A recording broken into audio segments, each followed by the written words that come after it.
Magandang hapon mga kapatid. Ayan. Nakasamba na ba ang lahat? Ang napakaganda ang teksto natin ngayong araw, di ba? So, at kaya na rin yung Iglesia ni Cristo dahil magtatapos na naman ang isang buwanan. Nalagpasan na naman natin yung mga sakuna, di ba? Napakaganda ang teksto kanina. Kung nakinig kayo, sa ama ang lahat ng kapurihan. Napakaganda. Huwag kayong maniniwala sa mga naninira sa Iglesia ni Cristo. Diba? Kasi yung iba naninira kung sabihin sa Iglesia ni Cristo na maraming utang ang Iglesia ni Cristo, maraming ganito. Bakit magkakaroon ng utang ang Iglesia ni Cristo? Nakikita niyo ba yung mga kapilya namin? Kapilya? Diba? Napakaganda niyan. Nainggit kayo. May Philippine Array ng Iglesia ni Cristo. Hindi yan sa pilitan, wala yung hiningi sa amin. Diba? Hindi yan sa pilitan na pusang handog namin yan dahil nasa Biblia yan na kailangan magbigay din kami. Ayun. Ang namin sa Iglesia, lahat ng katanungan namin masasagot ng Biblia. Lahat kami nasa Biblia kami sumasagot. Yan. Kung may nira kayo, kung ano sabihin nyo sa Iglesia, siguro hindi kayo nakatanggap ng lingap pamahayag. Diba? Isa pa yan. Yan. Kita mo kami na may utang, Iglesia Cristo, may utang ba kami? Pero kami mismo ang tumutulong sa mga kababayan natin na salanta ng bagyo. Hindi lang sa Pilipinas, buong mundo, tinutulungan namin. Lalo sa India, sa Egypt, sa bandang Europe, yung mga mahihirap doon. Tinutulungan namin yun ng mga Iglesia Cristo. Walang hinihingi sa amin kapalit yung nagpapamahalang pangkalatan namin. Dahil ang magsusukliman niyan sa mga tulong na binibigay namin ay ang Diyos na nasa langit. Diba? Yan ang pinapaniwalaan namin. Yan. Kasi nasa totoong iglesia kami. Kung kayo wala pa kayo sa totoong iglesia, bakit di kayo magsorry sa iglesia kung ano ang tama at mali? Kung may mali man kayo nakita sa iglesia na sabihin nyo, bakit kailangan maghandog ng ganito, ganyan? Kung sasabihin nyo, hindi namin kailangan maghandog. Matalino ka. Malakas ka, di ba? Marami kang kakayanan sa sarili mo. Sino nagbigay sa niyan?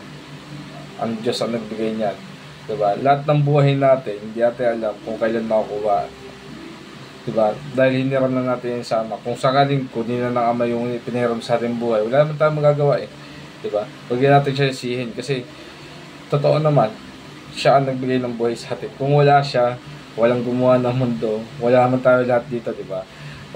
Kaya, ikaw na naninira sa Iglesia ni Cristo, ano pa hinihintay mo? Mag-sorry ka sa Iglesia ni Cristo. Pwede kang, mag-sorry sa Iglesia.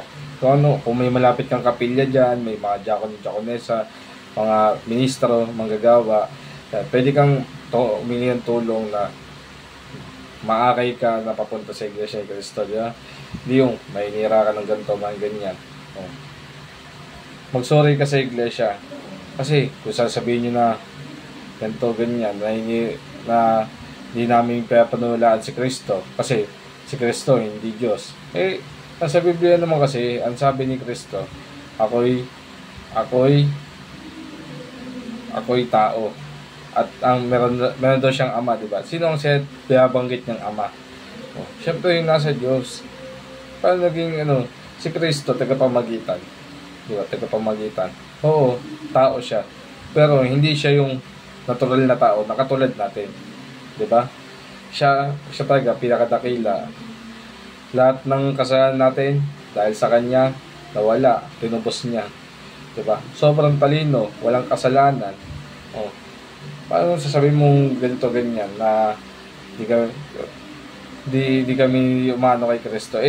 Si Kristo nga, kita mo, Iglesia ni Kristo. Ibig sabihin, niniwala kayo may kay Kristo.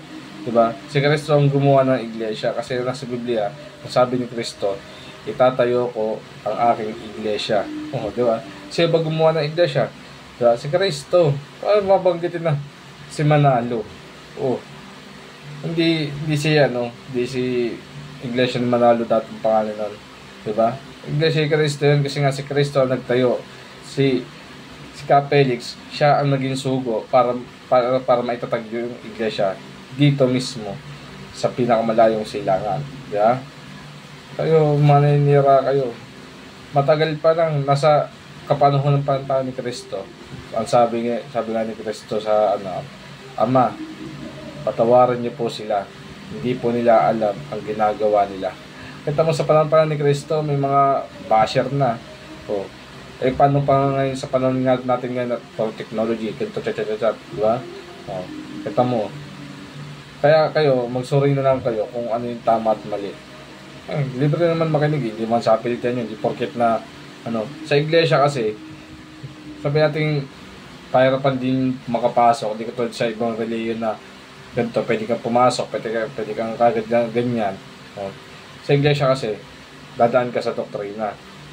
Diba? Ilang buwan na doktrina yun. Pagtaos ng doktrina mo, may pagsubok pa. Ilang buwan din yun. Kaya hindi ka basta-basta. Kung puro absent ka, wala ka namang hindi ka madodoktrina, hindi ka mababautismuhan. Hindi ka pwedeng pumasok sa iglesia. Ganun naman yun eh. Pero kung willing ka talaga pumasok sa iglesia at makinig ka ng mga aral, yun, pwede yun. Makapasok ka niyan.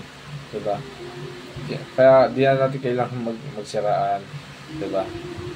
Diyos na. Kung sinisiraan mo yung iglesia, ang babawi sa'yo, ang Diyos. Hindi naman lamang kami pakailang kung ano. Kami tagabigay lang ng salita. Diba?